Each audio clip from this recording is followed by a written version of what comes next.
First of all, once again, we have to put in perspective and in context why we're here.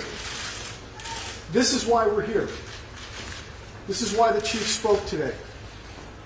And this is why I'm speaking to you.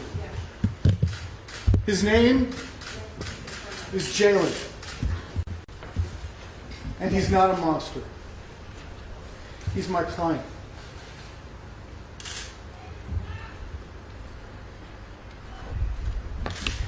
I'm emotional because of what I saw today. I've seen it 3 times and it doesn't get any easier.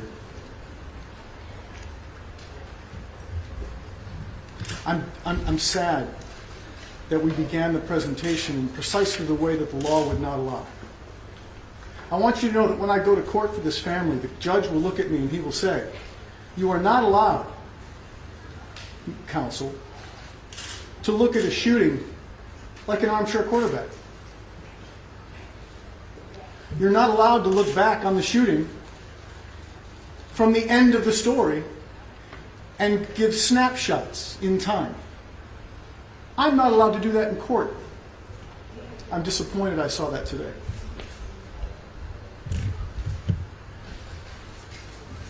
They want to turn him into a masked monster with a gun, and we knew that.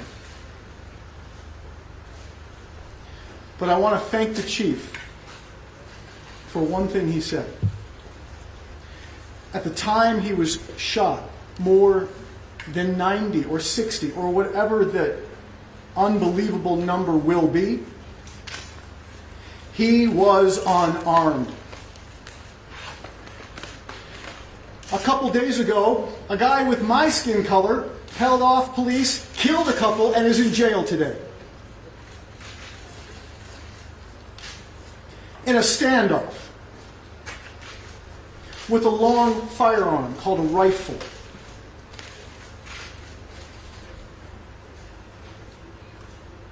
And a black man today is going to be buried this week or next week when he leaves the morgue. And his name is Jayland. Jayland was unarmed. Black guy in Kentucky? Nope. Black guy in Akron? Yep. And is that something that's very difficult for me to admit? Yes, it is difficult for me to admit. Because I didn't come here to inflame what I fear will be inflamed. I came here to say what our message is, and that is peace. If you can do anything for the family, please give peace, give dignity, and give justice a chance for Jayland. My clients are private people. Jayland was a private kid. He wasn't married.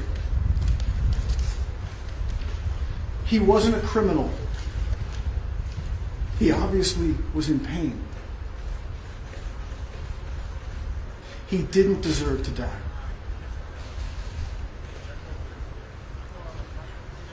By the way, my name is Bobby DiCello, and I represent Jayland Walker, and I have my team here with me. And my team will be speaking right after me. You're going to hear from Ken Barno, and you're going to hear from Paige White, who will be key to our work on this case. And I want to thank all who have reached out to the family, all who have reached out to me. I want to thank each media outlet for doing your difficult work of figuring out which side of the story do you believe. I hope the video tells the full story, and I hope we remember that as Jayland ran across that parking lot, he was unarmed. I'll give closing remarks after my team speaks. So now, without saying more, I'll introduce Ken Barno.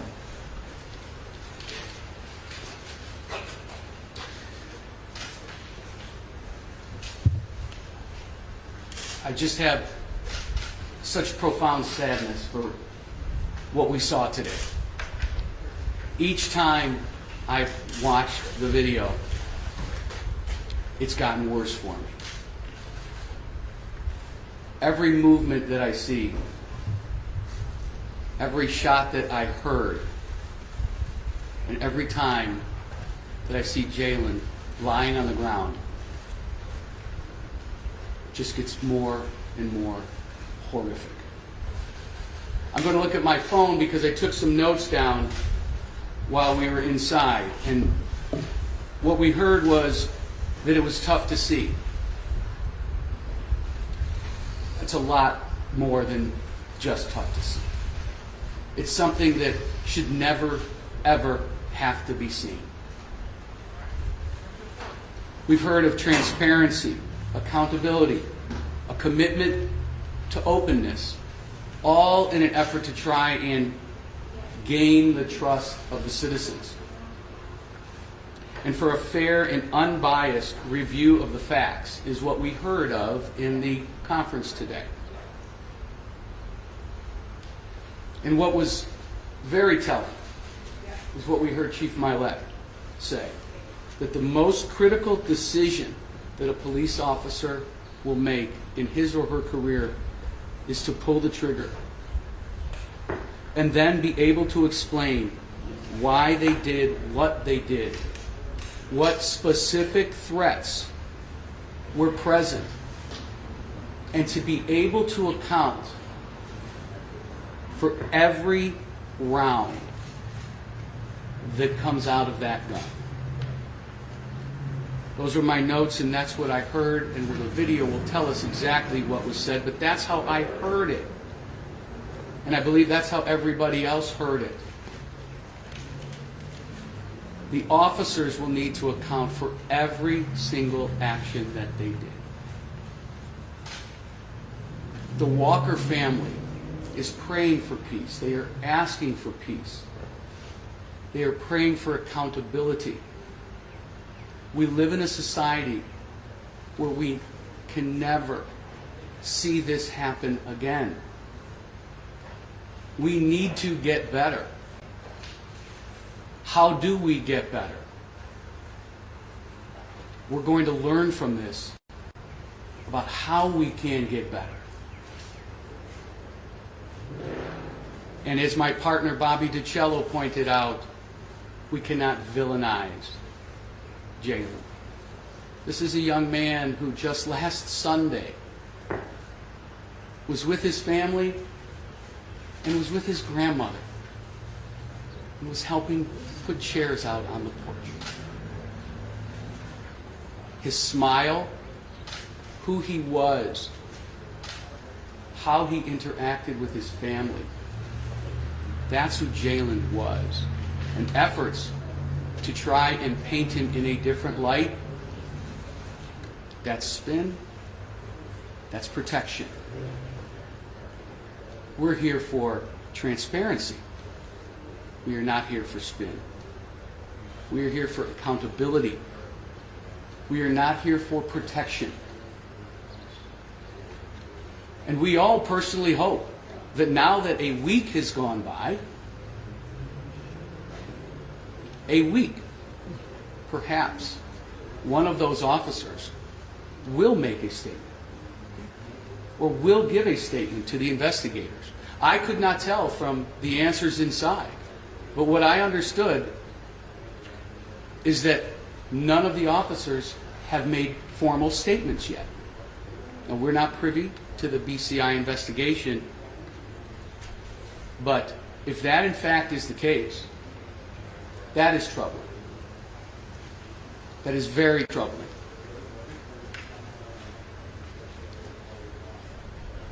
I want to ask for everybody's patience indeed as we work through this process. We are going to support the Walker family in every way, shape, or form. We'll answer questions that you may have after we're done speaking here today. There's a lot more questions than answers right now. Please remember Jayland Walker. Please remember. I'm going to ask Paige White to also provide us with some words here today, too.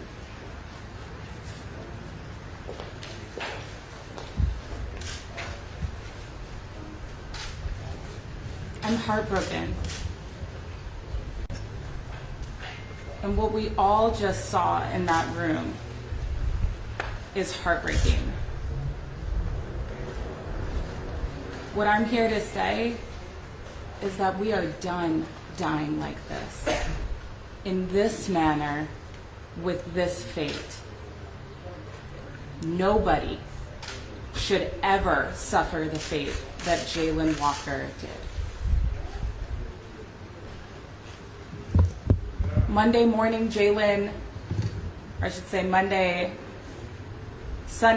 Jayland woke up in his bed, and 24 hours later, he was in a morgue. Jayland was shot more times than I can count. And that is beyond troubling. We are done dying like this. And change is coming. And how do we get there? We get there with peaceful organization, peaceful protest, and with honoring the beloved community that Jayland loved.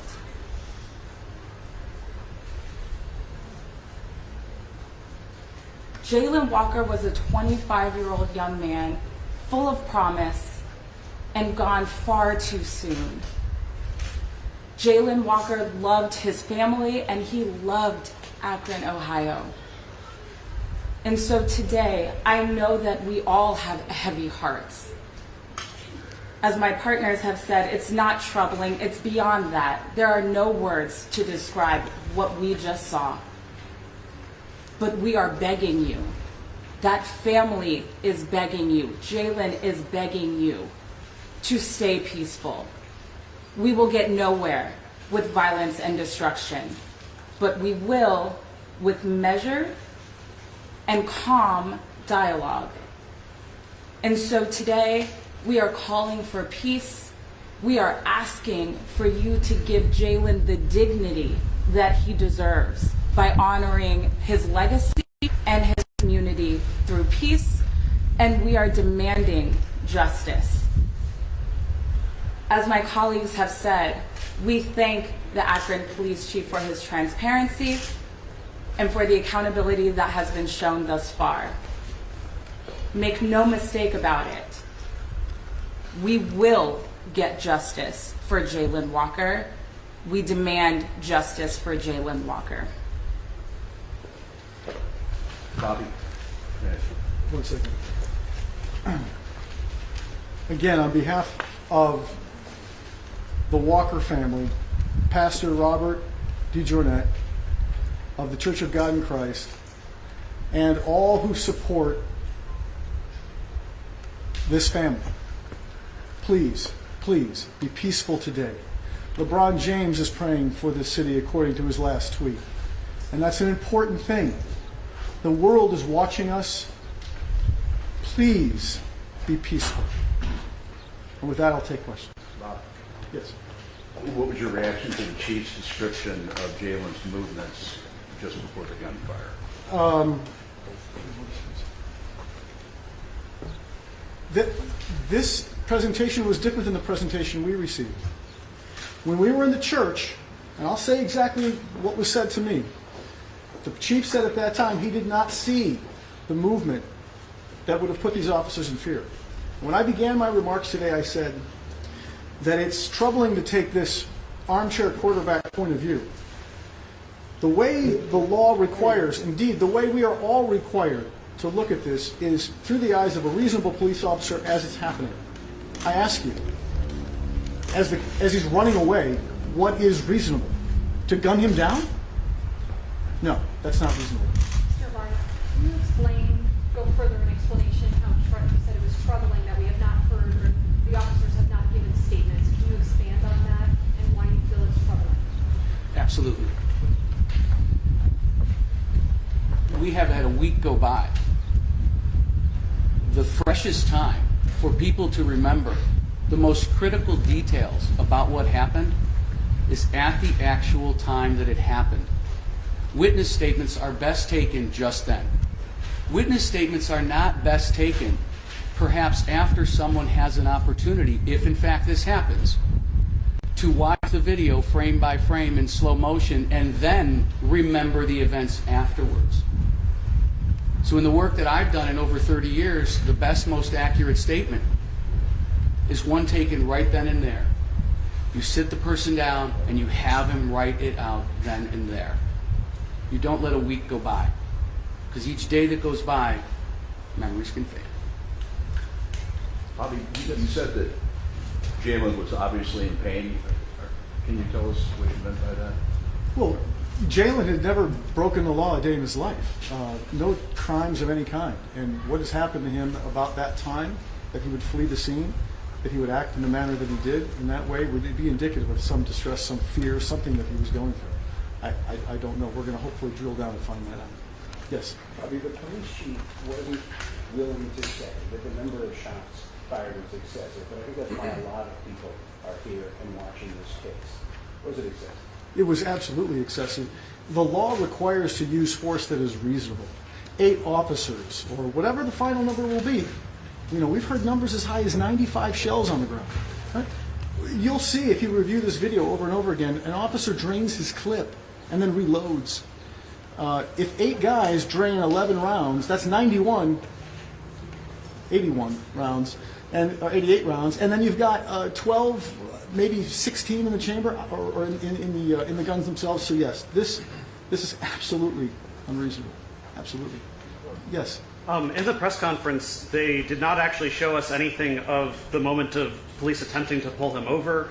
The body cam footage starts after that, and when I asked about it, they said there's no dash cam footage, there's no footage that they could show us that shows that moment. Do you have any idea why they attempted to pull him over in the first place? It's our understanding, and again, I'm going off of what I was told by the chief on Thursday night. We were all there.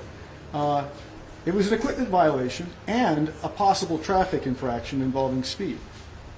That was it. That was what started this, and how it got to this with a pursuit is beyond me. Yes. What do you make of the wedding ring and the death of Jamisha Beasley a month before? What do I make of what? The wedding ring found in the car, allegedly found in the car, and then also the death of Jayland's fiance. So Jayland, the question was, what do I make of the death of Jamisha, his girlfriend, a month before? We know that he was very saddened by that. We also have talked with the family that he was exhibiting no behavior towards them that would indicate he was capable of anything that would amount to what you've seen here. Driving away from police, taking off his ring, that sort of thing. I also don't know if he had the ring on his finger. I don't know where that ring came from. I don't know whose ring that is right now. What I do know is there's a ring and a gun. Now, interestingly enough, also, the gun from BCI's point of view, I understand, was found in the back seat. So we have pictures of it in the front seat. And I want to also echo this. The car was driven by Jayland, and apparently there's a shot fired from it, right? Well, we know the car is intact and has no bullet holes in it, and so we're interested to find out how this gunshot could have possibly been directed at an officer. I mean, as you're driving a vehicle. So if there was a gunshot, and we don't know that either, so we're very concerned about those allegations right now. Yes, and then I'll go to... What does justice for Jayland look like? What are you seeking in the courts? Well, justice for Jayland looks like, first of all, tonight, and in the days that immediately follow on this American holiday, that this American who died is remembered peacefully, and that the struggle of his life begins with peaceful protest, and that those peaceful protests call for change. And, you know, that word is getting old, isn't it? I've too many times been at these and heard the word change, but we're going to be hopeful, and we're going to hope that there's an opportunity to get new policies in place, collaborate with the city leadership, push. Look, the city did something good here. We have to acknowledge it. They do have this video disclosure statute. It doesn't give us everything, but it gives us something to work with. And so we've got something to work with here. We're going to continue that dialogue. Justice for Jayland looks like this. Accountability and change in terms of the procedures and policies in place. Well, let me go to... go ahead. One of the questions that came out of the presentation of police today is that Mr. Walker was wearing a ski mask when he allegedly jumped out of the car. What do you make of that? Is there an explanation for that at this point in this investigation? At this point in this investigation, there is no explanation for that. The behavior is strange, there's no doubt. I want to add, though, that behavior is not lethal behavior. It's bizarre, sure. And the officers find bizarre occasions all the time. They're trained to encounter bizarre occasions. So we don't have an answer for that right now. Thank you. I'll go to you and then I'll go back here. Yes.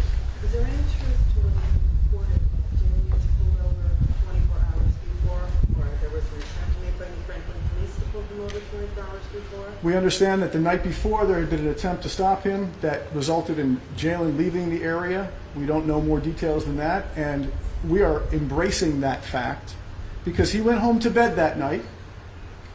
On this night, he went to the morgue. So one department got it right, another department got it wrong. Yes? The chief explained the medical care that was given to Jayland before the fire arrived and helped him in the ambulance. In previous releases of video and also involved shootings, the usually shot the videos at the point of deadly force, so we don't see anything afterwards. Have you seen what happened after all those fires, after all those gunshots were fired? What you didn't see that I saw was, first of all, a body that was not blurred out. A body that was twitching and moving with every shot that landed as it was on the ground. The shots continued after he was on the ground. We saw that. It's there. It's real. As to the handcuffing of the body that comes next, we know that they then handcuff him and roll him on his back, and then they begin to apply some sort of attempt at life-saving measures, which after 60-plus wounds and 90-plus bullets makes for a hopeless cause. After that, he's taken into a police car, and we have not seen that video.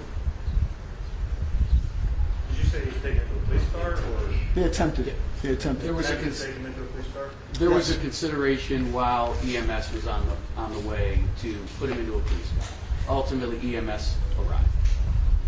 Consideration they were discussing it, or they actually? No, they actually, he said it as well, they actually attempted to place him in the car. Their thought was maybe they can get him to a hospital sooner, as the chief said earlier today, but we don't have that video. We never saw it.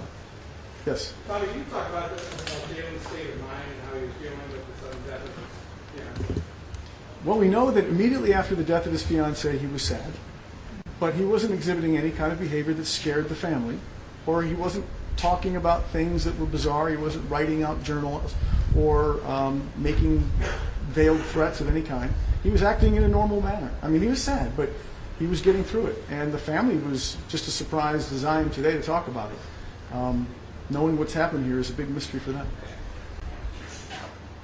Yes? Have you been able to determine if he was working, he was a DoorDash worker, was he working at the time?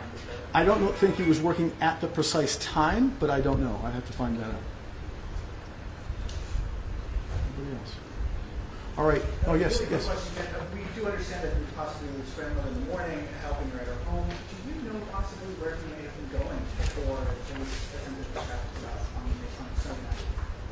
We do not know where he was going at that point in time. We'll find that out eventually, but we do not know at this point in time. Anything else on that? Anybody?